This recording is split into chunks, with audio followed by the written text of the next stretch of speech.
क्या आप जानते हैं कि जब मच्छर आपका खून चूसते हैं तो उनका क्या होता है? अगर आप सोचते हैं कि मच्छर सिर्फ चुभाकर और चूसकर ही खून चूसते हैं, तो आप बिल्कुल गलत हैं। वास्तव में जब भी कोई मच्छर आपका खून चूसता है, तो यह आपके ऊपर एक न्यूनतम आक्रामक सर्जरी करने जैसा होता है। आइए देखें कि यह मच्छर डॉक्टर आपकी सर्जरी कैसे करता है। सबसे पहले ये चुपचाप आपकी त्वचा पर उतरेगा। आपके द्वारा देखे जाने से बचने के लिए आपके निचले मुंह की स्थिति का पता लगाने के बाद ये आपको सुन्न करने के लिए सोच समझकर मुंह से कफ थूक देगा। सर्जरी के दौरान आपको झुनझुनी की अनुभूति होती है। इसके बारे में क्या ख्याल है? क्या इस प्रकार की सेवा पर्याप्त है?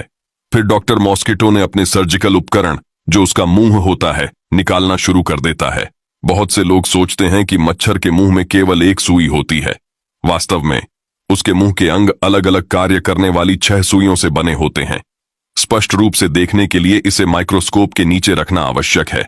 उनके श्रम का विभाजन स्पष्ट है। 2 सबसे बाहरी दांतेदार सुइयां आपकी त्वचा को काटने के लिए जिम्मेदार हैं।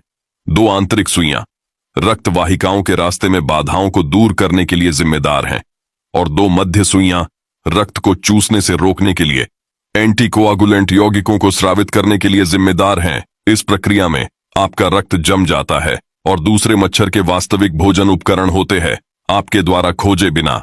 यह लालच से आपका खून चूसेगा जब तक कि इसका पेट फूलकर अपने आकार से कई गुना न हो जाए। इस प्रक्रिया में यह इस सुई के माध्यम से वायरस को आपके रक्त प्रवाह में भी इंजेक्ट करता है। इतना ही नहीं, अधिक रक्त प्राप्त करने के लिए यह रक्त चूसने की प्रक्रिया के दौरान शरीर से अतिरिक्त पानी बाहर निकाल देगा।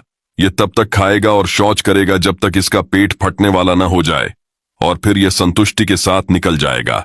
ज्यादातर मामलों में जब तक आप अपनी त्वचा में झुनझुनी और खुजली महसूस करते हैं, तब तक मच्छर उड़ चुका होता है।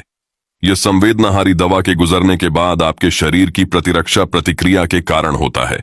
यहां देखें, क्या हमें किसी पेशेवर मच्छर चिकित्सक की प्रशंसा करनी चाहिए? अंततः, क्या आप जानते हैं कि यदि मच्छर विलुप्त हो गए तो क्या होगा?